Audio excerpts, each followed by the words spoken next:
I was sitting in the back of the class while my colleague was teaching.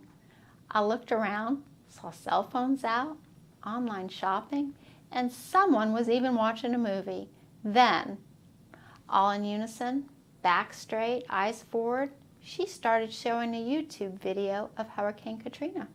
The wind was howling. Someone was narrating the events. There were pictures of the aftermath and interviews with healthcare workers. Afterwards, students were eager to discuss healthcare following natural disasters. The next thing I know, I was creating and using digital stories for teaching and curious, how are other educators using them? In 2014, I completed a descriptive qualitative study exploring how nurse educators in the United States and Europe were using digital stories for education. I wanted to know what compelled them to use or create digital stories. I had 12 participants, and they too recognized they had to capture their students' attention, change things up a bit. They wanted to create digital stories to share, and they wanted to use digital stories so that their students could see, hear, and feel a story. Music, sound, pictures, text, videos, and narrative combined seemed to be the key. It was eye-opening talking to them because they were using digital stories in different ways. Some embed the digital story into their PowerPoints to highlight key concepts and skills.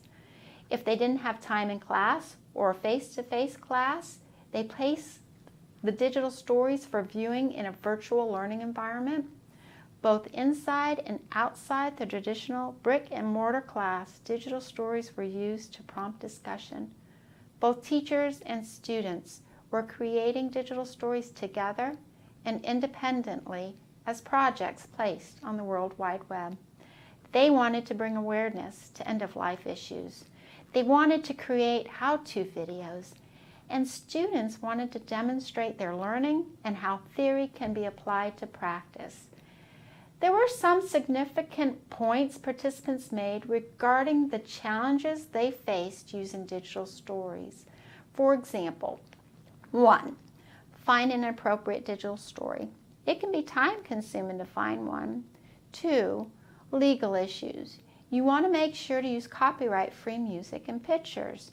Everyone needs to sign a consent and identify whether the video is for classroom use only or whether it can be shared on social media. 3, assessment of student learning. Research is in the beginning stages, but new studies suggest improvement in knowledge retention and acquisition when digital stories used. 4, time in class to show digital stories. Subject content is increasing and classes are getting shorter. One remedy was to place digital stories online for independent viewing and feedback. From these interviews, there was one statement that changed how I use digital stories. You have to think about whether or not it's effective learning. Just because I enjoy it and just because the students enjoy it doesn't make a difference. Does it meet a learning objective? To summarize, if it doesn't, then we shouldn't be using digital stories in class. And that is where digital stories merge with Bloom's taxonomy.